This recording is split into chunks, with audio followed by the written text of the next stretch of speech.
নমস্কার বন্ধুরা, সুজাতার রান্নাঘরে সবাইকে স্বাগত। আজকে আমি আপনাদেরকে বাড়িতে করে দেখাবো মজরেলা চিজ কিভাবে তৈরি করতে হয়। আমার কাছে আছে 1 লিটার গরুর দুধ। আপনারা প্যাকেটের দুধও নিতে পারেন। তো দুধটা কাঁচা হতে হবে এবং ফুল ফ্যাট হলে বেশি ভালো।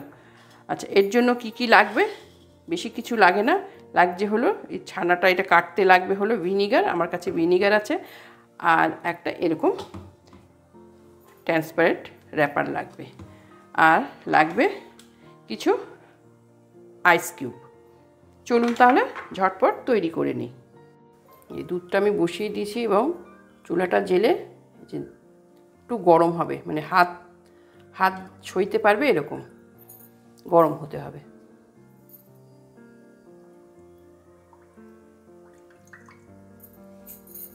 হয়ে গেছে, এবার আমি চুলাটাকে অফ করে দিলাম।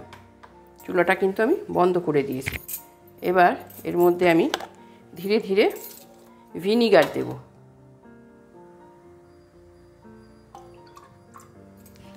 দেব। আর এইভাবে এটাকে নাড়তে থাকবো।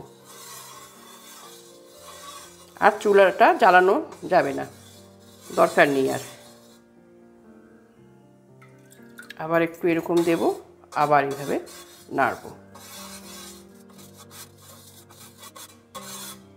আমার বাচ্চারা তো বাড়ির এই মজরেলা চিজ খেতে ভীষণ ভালোবাসে। দেখুন, দুধটা কিন্তু কাটা শুরু হয়ে গেছে। আর এইভাবে আস্তে আস্তে নাড়তে হবে, আর অল্প করে ভিনিগারটা এইভাবে দিয়ে দিতে হবে। 5-7 মিনিট এরকম নাড়তে হবে। এটা দুধের উপর ডিপেন্ড করে। যদি দুধটা একটু বেশি ভালো হয়, মানে খাঁটি দুধ বলে যাকে, তাহলে কিন্তু একটু সময় লাগবে। আর ভেজাল দুধ হলে, জল দেওয়া দুধ হলে পরে কিন্তু ফট করে কেটে যাবে। দেখুন, আমারটা 5-7 মিনিট সময় লেগেছে, যে পুরোটাই কেটে গেছে। এই যে পুরো কেটে গেছে এবং খুব সুন্দর। দেখুন, জল একদম সাদা বেরিয়ে গেছে। এই সময় আমি আর নাড়ব না, এইভাবে 1 মিনিট রেখে দেব, তারপরে আবার ফিরে আস। এই যে হয়ে গেছে, চিজটা খুবই সুন্দর হয়েছে। এবার কি করতে হবে, এই যে এরকম একটা স্পাইডার নেট নিতে হবে। এই যে নিয়ে এই চিজটাকে পুরো এটার উপর তুলতে হবে, এইভাবে তুলে নিতে হবে।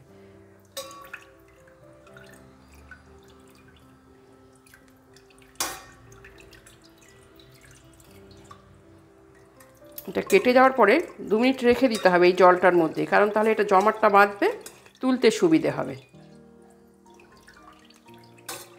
আর না হলে তখনই তুললে পরে কি হবে, এটা জমাট বাঁধে না, তো এটা তখন আপনার তুলতে মুশকিল হবে, অনেক ওয়েস্ট যাবে।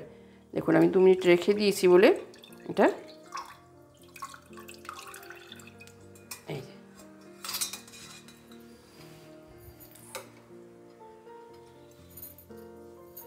এবার এটাকে কী করতে হবে, এই যে হাতাটা ছিল ওটা দিয়ে এভাবে একটু প্রেস করতে হবে।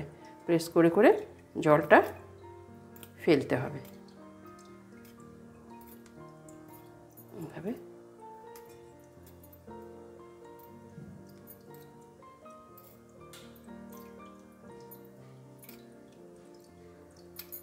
মজরেলা চিজ বানিয়ে নিলে বাড়িতে পিৎজা বানানো যায়। পিৎজা দিলেও বা ব্রেডের মধ্যে দিয়ে খাওয়া যায়। আজকাল তো বাচ্চারা পিৎজা পেলে আর এই মজরেলা চিজ পেলে আর কিছু চায় না। এই যে এইভাবে চিপে নিতে হবে, জলটা যেন না থাকে এর মধ্যে, জলটা পুরো কুইজ করে নিতে হবে।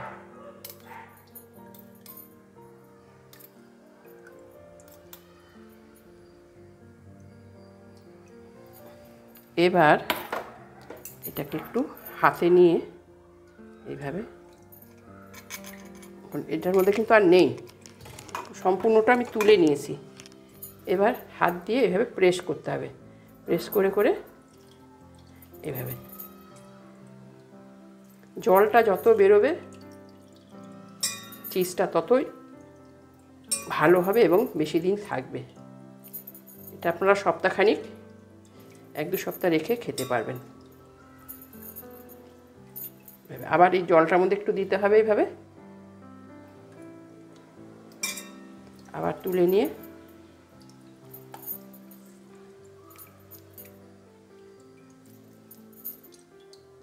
প্রচুর জল আছে,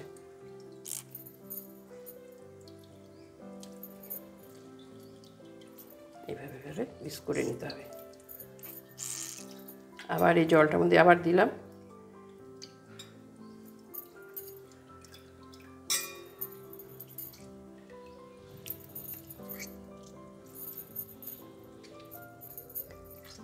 এরকম 2-3 বার করে নিতে হবে জলের মধ্যে।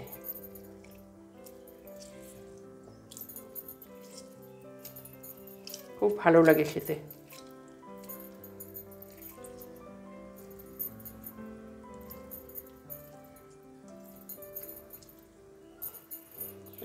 হয়ে গেল।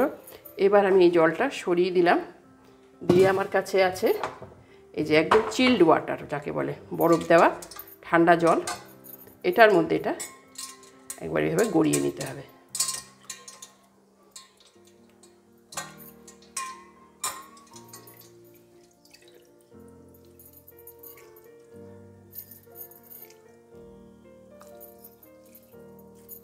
সেটা হয়ে গেছে। এবার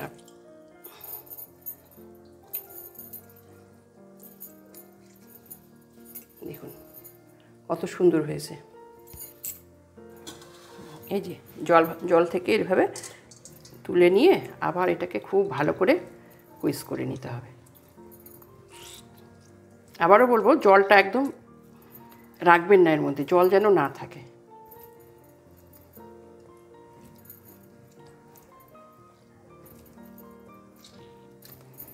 হয়ে গেল। এবার কি করতে হবে, একটা ওই সেই পেপারটা দেখিয়েছিলাম, র্যাপিং পেপারটা, ওটার মধ্যে আমি রেখে দিলাম, দিয়ে এটাকে সুন্দর করে খুব টাইট করে এভাবে ঘুরিয়ে দিতে হবে।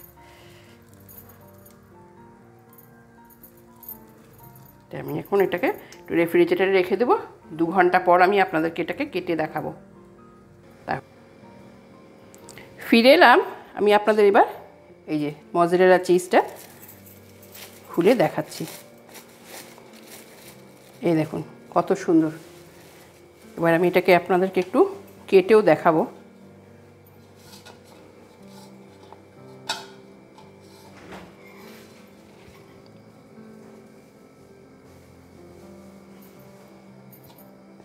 এই যে ভেতরটা ভীষণই সুন্দর। আর এটাকে একটু এইভাবে গ্রেট করে আমি আপনাদের একটা রেসিপি বানিয়ে দেখাচ্ছি। দেখুন, চলুন ঝটপট একটা রেসিপি বানিয়ে নিই। এই মজেরেলা চিজ দিয়ে আমি আপনাদেরকে একটা অমলেট করে দেখাবো। আমি এর মধ্যে প্রথমে একটা বাটার কিউব একটা দিয়ে দিলাম। এবার এটা একটু সামান্য মেল্ট হয়ে নিক।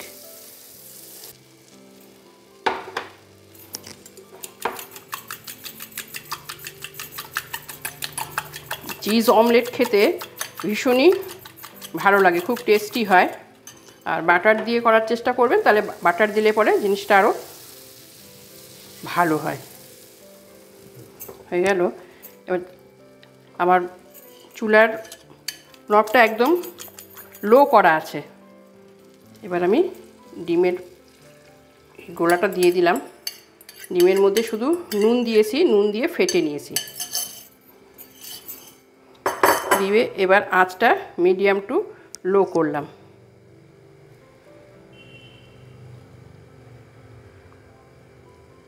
এভাবে খুব স্লো এভাবে একটু করে নেড়ে দিতে হবে।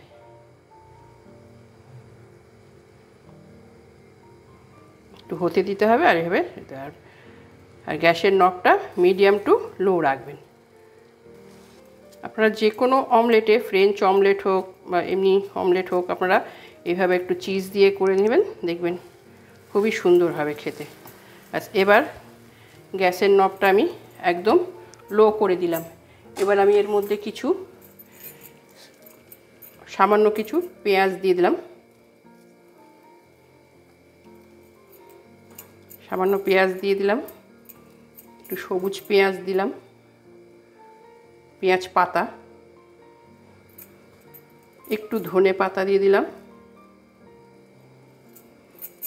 আর সামান্য একটু ঝাল লঙ্কা, লাল লঙ্কা একটু দিয়ে দিলাম। ঝালটা আপনারা নিজেরা বুঝে নেবেন। আমার এই লঙ্কাটা প্রচণ্ড ঝাল, সেই জন্য আমি অল্প দিলাম। আর দিয়ে দেব এর মধ্যে সেই মজরেলা, হোমমেড মজরেলা চিজটা বাড়িতে বানাবেন, দেখবেন খুব ভালো হবে। এবার আমি এটাকে আস্তে করে উল্টে দেব এইভাবে।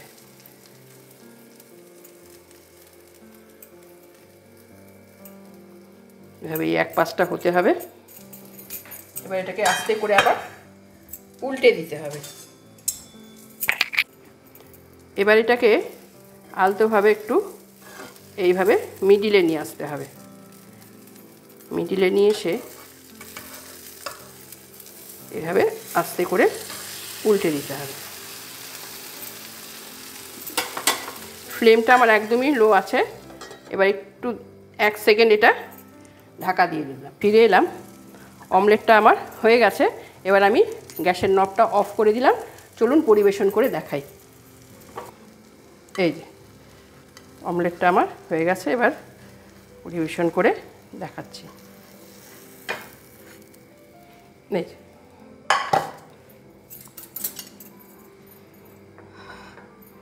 এবার আপনাদেরকে আমি এটাকে কেটে দেখাচ্ছি জিনিসটা কত সুন্দর হয়েছে। এটা খেতে ভীষণই ভালো।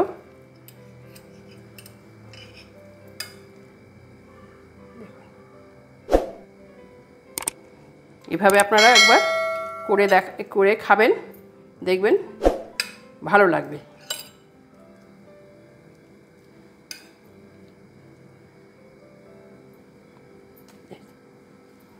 আশা করি রেসিপি পছন্দ হয়েছে। রেসিপি পছন্দ হলে লাইক, কমেন্ট, শেয়ার করবেন।